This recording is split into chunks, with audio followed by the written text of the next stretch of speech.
Hello friends, welcome back to Info Talk Show. നമ്മുടെ പുതിയൊരു വീഡിയോയിലേക്ക് എല്ലാ കൂട്ടുകാർക്കും സ്വാഗതം. ഇന്നത്തെ വീഡിയോ നമ്മൾ LP UP കുട്ടികൾക്ക് വേണ്ടിയിട്ടാണ് തയ്യാറാക്കിയിരിക്കുന്നത്. LSS USS എക്സാമിന് പ്രിപ്പയർ ചെയ്തുകൊണ്ടിരിക്കുന്ന കുട്ടികൾക്ക് വേണ്ടിയിട്ടാണ് ഈ ഒരു വീഡിയോ. LP UP ടെക്സ്റ്റ് ബുക്കിൽ നിന്നും തയ്യാറാക്കിയിട്ടുള്ള കുറച്ച് ചോദ്യങ്ങളും ഉത്തരങ്ങളുമാണ് നമ്മളിന്ന് നോക്കാൻ പോകുന്നത്. അപ്പോൾ ഒട്ടും സമയം കളയാതെ വീഡിയോയിലേക്ക് കടക്കാം. അതിനു മുൻപ് ആദ്യമായിട്ട് ഈ ഒരു ചാനൽ കാണുന്നവരുണ്ടെങ്കിൽ ഇപ്പോൾ തന്നെ ഒന്ന് സബ്സ്ക്രൈബ് ചെയ്തോളൂ. നിങ്ങൾക്ക് യൂസ്ഫുൾ ആയിട്ടുള്ള വീഡിയോസ് ഇനിയും തീർച്ചയായിട്ടും ലഭിക്കുന്നതായിരിക്കും. അപ്പോൾ ഓരോ ചോദ്യങ്ങളായിട്ട് നോക്കാം. ഏത് ഊഷ്മാവിലാണ് ജലത്തിന് ഏറ്റവും കൂടുതൽ സാന്ദ്രതയുള്ളത്? ഏത് ഊഷ്മാവിലാണ് ജലത്തിന് ഏറ്റവും കൂടുതൽ സാന്ദ്രതയുള്ളത്? ഉത്തരം 4 ഡിഗ്രി സെൽഷ്യസ്. ഏത് ഊഷ്മാവിലാണ് ജലത്തിന് ഏറ്റവും കൂടുതൽ സാന്ദ്രതയുള്ളത്? 4 ഡിഗ്രി സെൽഷ്യസിലാണ്. അടുത്ത ചോദ്യം, മനുഷ്യൻ കൃത്രിമമായി നിർമ്മിച്ച ആദ്യത്തെ മൂലകം. മനുഷ്യൻ കൃത്രിമമായി നിർമ്മിച്ച ആദ്യത്തെ മൂലകം ഏതാണ്? ശരിയായിട്ടുള്ള ഉത്തരം ടെക്നീഷ്യം. മനുഷ്യൻ കൃത്രിമമായി നിർമ്മിച്ച ആദ്യത്തെ മൂലകമാണ് ടെക്നീഷ്യം. അടുത്ത ചോദ്യം ഇതാണ്. അന്തരീക്ഷ വായുവിൽ ആർഗണിൻ്റെ അളവ് എത്രയാണ്? അന്തരീക്ഷ വായുവിൽ ആർഗണിൻ്റെ അളവ് എത്ര ശതമാനമാണ്? ഉത്തരം 0.9%. 0.9% അന്തരീക്ഷ വായുവിൽ ആർഗണിൻ്റെ അളവ്. നമുക്ക് 4ാമത്തെ ചോദ്യത്തിലേക്ക് കടക്കാം. ഹൈപ്പർ മെട്രോപ്പിയയുടെ മറ്റൊരു പേര്. ഹൈപ്പർ മെട്രോപ്പിയയുടെ മറ്റൊരു പേര് എന്താണ്? ഉത്തരം ഇതാണ് ദീർഘദൃഷ്ടി. ഹൈപ്പർ മെട്രോപ്പിയയുടെ മറ്റൊരു പേരാണ് ദീർഘദൃഷ്ടി. അടുത്ത ചോദ്യം നോക്കൂ. ഹൈപ്പോഗ്ലൈസീമിയ എന്നാൽ എന്താണ്? ഹൈപ്പോഗ്ലൈസീമിയ എന്നാൽ എന്താണ്? ഉത്തരം രക്തത്തിൽ പഞ്ചസാര കുറയുന്ന അവസ്ഥ. രക്തത്തിൽ പഞ്ചസാര കുറയുന്ന അവസ്ഥയാണ് ഹൈപ്പോഗ്ലൈസീമിയ എന്ന് പറയുന്നത്. അടുത്ത ചോദ്യം ഇതാണ്. ചൈനീസ് റോസ് എന്നറിയപ്പെടുന്നത് എന്താണ്? ചൈനീസ് റോസ് എന്നറിയപ്പെടുന്നത് എന്താണ്? ശരിയായിട്ടുള്ള ഉത്തരം ചെമ്പരത്തിയാണ്. ചൈനീസ് റോസ് എന്നറിയപ്പെടുന്നത് ചെമ്പരത്തിയാണ്. അടുത്ത ചോദ്യം, ജൈവ കൃഷിയുടെ ഉപജ്ഞാതാവ് ആര്? ജൈവ കൃഷിയുടെ ഉപജ്ഞാതാവ് ആരാണ്? ശരിയായിട്ടുള്ള ഉത്തരം sir Albert Howard. Sir Albert ഹൊവാർഡാണ് ജൈവ കൃഷിയുടെ ഉപജ്ഞാതാവ്. മറന്നുപോകരുത്, സർ ആൽബർട്ട് ഹൊവാർഡ്. അടുത്ത ചോദ്യം നോക്കൂ. ജൈവ വർഗീകരണ ശാസ്ത്രത്തിൻ്റെ പിതാവ്. ജൈവ വർഗീകരണ ശാസ്ത്രത്തിൻ്റെ പിതാവ് ആരാണ്? ഉത്തരം കാൾ ലിനേയസ്. കാൾ ലിനേയസ് ആണ് ജൈവ വർഗീകരണ ശാസ്ത്രത്തിൻ്റെ പിതാവ്. അടുത്ത ചോദ്യത്തിലേക്ക് കടക്കുന്നു. ഏറ്റവും വലിപ്പം കൂടിയ മത്സ്യം. ഏറ്റവും വലിപ്പം കൂടിയ മത്സ്യം ഏതാണ്? എല്ലാവർക്കും അറിയായിരിക്കും, തിമിംഗല സ്രാവാണ്. ഏറ്റവും വലിപ്പം കൂടിയ മത്സ്യം ഏതാണ്? തിമിംഗല സ്രാവ്. അടുത്ത ചോദ്യം ഇതാണ്. കരിമണലിൽ നിന്ന് ലഭിക്കുന്ന പ്രധാന ധാതു. കരിമണലിൽ നിന്ന് ലഭിക്കുന്ന പ്രധാന ധാതു ഏതൊക്കെയാണ്? ഉത്തരം ഇൽമനൈറ്റ്, മോണോസൈറ്റ്. കരിമണലിൽ നിന്ന് ലഭിക്കുന്ന പ്രധാന ധാതുക്കളാണ് ഇൽമനൈറ്റ്, മോണോസൈറ്റ്. അടുത്ത ചോദ്യം നോക്കും. ഏറ്റവും വലിപ്പമുള്ള ചെവിയുള്ള ജീവി. ഏറ്റവും വലിപ്പമുള്ള ചെവിയുള്ള ജീവി ഏതാണ്? ഉത്തരം ആഫ്രിക്കൻ ആന. ഏറ്റവും വലിപ്പമുള്ള ചെവിയുള്ള ജീവി ആഫ്രിക്കൻ ആനയാണ്. ഏറ്റവും വലിപ്പം കൂടിയ ഉഭയജീവി. ഏറ്റവും വലിപ്പം കൂടിയ ഉഭയജീവി ഏതാണ്? ഉത്തരം നോക്കിക്കോളൂ, ജയന്റ് സാലമാൻഡർ.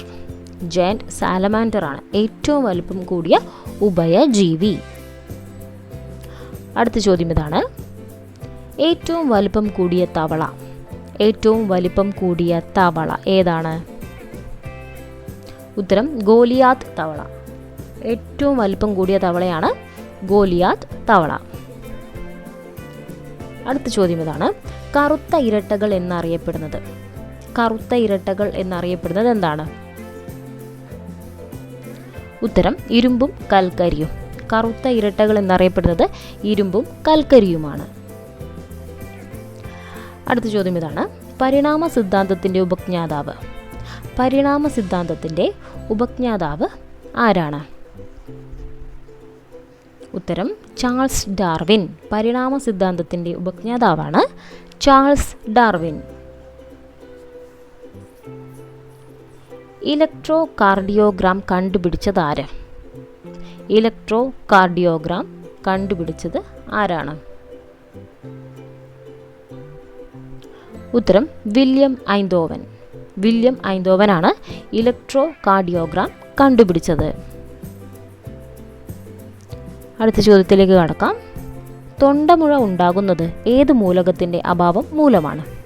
തൊണ്ടമുഴ ഉണ്ടാകുന്നത് ഏത് മൂലകത്തിൻ്റെ അഭാവം മൂലമാണ്? ഉത്തരം അയഡിൻ. അയഡിൻ്റെ അഭാവം മൂലമാണ് തൊണ്ടമുഴ ഉണ്ടാകുന്നത്. എന്തിന്? അയഡിൻ്റെ അഭാവം മൂലമാണ് തൊണ്ടമുഴ ഉണ്ടാകുന്നത്. അടുത്ത ചോദ്യത്തിലേക്ക് കടക്കുന്നു. തെങ്ങോലകൾ മഞ്ഞളിക്കാൻ കാരണം ഏത് മൂലകത്തിൻ്റെ അഭാവമാണ്? തെങ്ങോലകൾ മഞ്ഞളിക്കാൻ കാരണം ഏത് മൂലകത്തിൻ്റെ അഭാവമാണ്? ഉത്തരം വരുന്നത് നൈട്രജൻ. നൈട്രജൻ്റെ അഭാവം കാരണമാണ് തെങ്ങോലകൾ മഞ്ഞളിക്കുന്നത്. നൈട്രജൻ ഇല്ലാത്തത് കൊണ്ടാണ് തെങ്ങോലകൾ മഞ്ഞളിക്കാൻ കാരണം. ട്യൂബർകുലോസിസ് കാരണമായ ബാക്ടീരിയ. ട്യൂബർകുലോസിന് കാരണമായ ബാക്ടീരിയ ഏതാണ്? ഉത്തരം മൈക്കോബാക്ടീരിയം. ട്യൂബർകുലോസിന് കാരണമായ ബാക്ടീരിയയാണ് മൈക്കോബാക്ടീരിയം. അടുത്ത ചോദ്യം ഇതാണ്. നേത്രദാനത്തിനായി ഉപയോഗിക്കുന്ന ഭാഗം. നേത്രദാനത്തിനായി ഉപയോഗിക്കുന്ന ഭാഗം ഏതാണ്? കോർണിയ. അടുത്ത ചോദ്യം നോക്കൂ. നോവ ടെസ്റ്റ് ഏത് രോഗം നിർണ്ണയിക്കാനാണ് നടത്തുന്നത്? നോവ ടെസ്റ്റ് ഏത് രോഗം നിർണ്ണയിക്കാനാണ് നടത്തുന്നത്? ഉത്തരം ഇതാണ് എയ്ഡ്സ്. നോവ ടെസ്റ്റ് ഏത് രോഗം നിർണ്ണയിക്കാനാണ് നടത്തുന്നത്? എയ്ഡ്സ് രോഗം നിർണ്ണയിക്കാനാണ് നടത്തുന്നത്. അടുത്ത ചോദ്യം നോക്കൂ. പേപ്പട്ടി വിഷത്തിന് പ്രതിവിധി കണ്ടുപിടിച്ചത് ആര്? പേപ്പട്ടി വിഷത്തിന് പ്രതിവിധി കണ്ടുപിടിച്ചത് ആരാണ്? ഉത്തരം ലൂയി പാസ്റ്റർ. പേപ്പട്ടി വിഷത്തിന് പ്രതിവിധി കണ്ടുപിടിച്ചത് ലൂയി പാസ്റ്റർ ആണ്. അടുത്ത ചോദ്യം നോക്കൂ. കമ്പ്യൂട്ടർ സയൻസിൻ്റെ പിതാവ്. കമ്പ്യൂട്ടർ സയൻസിൻ്റെ പിതാവ് ആരാണ്? ഉത്തരം ഇതാണ് അലൻ റിംഗ്. കമ്പ്യൂട്ടർ സയൻസിൻ്റെ പിതാവ് അലൻ റിംഗ് ആണ്. അടുത്ത ചോദ്യം ഇതാണ്. പോളിഗ്രാഫിൻ്റെ മറ്റൊരു പേര്. പോളിഗ്രാഫിൻ്റെ മറ്റൊരു പേര് എന്താണ്? ഉത്തരം വരുന്നത് ലൈ ഡിറ്റക്ടർ. പോളിഗ്രാഫിൻ്റെ മറ്റൊരു പേരാണ് ലൈ ഡിറ്റക്ടർ. അടുത്ത ചോദ്യം നോക്കൂ. ഏറ്റവും വലിപ്പം കൂടിയ മസ്തിഷ്കമുള്ള ജലജീവി. ഏറ്റവും വലിപ്പമുള്ള മസ്തിഷ്കമുള്ള ജലജീവി. ഉത്തരം സ്പേം വെയിൽ. സ്പേം വെയിലിനാണ് ഏറ്റവും വലിപ്പം കൂടിയ മസ്തിഷ്കമുള്ളത്. അടുത്ത ചോദ്യം വരുന്നത്. ഏറ്റവും വലിപ്പം കൂടിയ ഓന്ത്. ഏറ്റവും വലിപ്പം കൂടിയ ഓന്ത് ഏതാണ്? ഉത്തരം കോമഡോ ഡ്രാഗൺ. കോമഡോ ഡ്രാഗൺ ആണ് ഏറ്റവും വലിപ്പം കൂടിയ ഓന്ത്. അടുത്ത ചോദ്യം നോക്കൂ. ഏറ്റവും വിരളമായ രക്തഗ്രൂപ്പ് ഏതാണ്? ഏറ്റവും വിരളമായ രക്തഗ്രൂപ്പ്. ഉത്തരം ഇതാണ് എ ബി ഗ്രൂപ്പ്. ഏറ്റവും വിരളമായ രക്തഗ്രൂപ്പാണ് എ ബി ഗ്രൂപ്പ്. ഏറ്റവും വിഷം കൂടിയ പാമ്പ്. ഏറ്റവും വിഷം കൂടിയ പാമ്പ് ഏതാണ്? ഉത്തരം രാജവെമ്പാലയാണ്. ഏറ്റവും വിഷം കൂടിയ പാമ്പാണ് രാജവെമ്പാല. അടുത്ത ചോദ്യം. ഏറ്റവും കട്ടി കൂടിയ തോടുള്ള മുട്ടയിടുന്ന പക്ഷി. ഏറ്റവും കട്ടി കൂടിയ തോടുള്ള മുട്ടയിടുന്ന പക്ഷി. ഉത്തരം ഒട്ടകപ്പക്ഷിയാണ്. ഏറ്റവും കട്ടി കൂടിയ തോടുള്ള മുട്ടയിടുന്ന പക്ഷിയാണ് ഒട്ടകപ്പക്ഷി. അടുത്ത ചോദ്യം. ജീവകം കെ ഏറ്റവും കൂടുതൽ അടങ്ങിയിരിക്കുന്ന ഭക്ഷ്യവസ്തു. ജീവകം കെ ഏറ്റവും കൂടുതൽ അടങ്ങിയിരിക്കുന്ന ഭക്ഷ്യവസ്തു ഏതാണ്? ഉത്തരം വരുന്നത് പച്ചിലക്കറികൾ. പച്ചിലക്കറികളിലാണ് ജീവകം കെ ഏറ്റവും കൂടുതലായിട്ട് അടങ്ങിയിരിക്കുന്നത്. അപ്പോൾ ഫ്രണ്ട്സ്, നിങ്ങൾക്കായി ഒരു സ്പെഷ്യൽ ചോദ്യമുണ്ട്. അതിതാണ്: വിറക് കത്തുമ്പോൾ പുറത്തു വരുന്ന വാതകം ഏതാണ്? വിറക് കത്തുമ്പോൾ പുറത്തു വരുന്ന വാതകം ഏതാണ്? ഈ ചോദ്യത്തിൻ്റെ ശരിയായിട്ടുള്ള ആൻസർ എല്ലാ കൂട്ടുകാരും നമ്മുടെ കമൻറ്റ് ബോക്സിൽ രേഖപ്പെടുത്തൂ. പെട്ടെന്നായിക്കോട്ടെ. അപ്പോൾ നമ്മുടെ വീഡിയോയ്ക്കൊരു ലൈക്ക് തരിക. നിങ്ങളുടെ ഫ്രണ്ട്സിലേക്കും ഈ ഒരു വീഡിയോ ഷെയർ ചെയ്ത് കൊടുക്കാൻ മറക്കരുത്.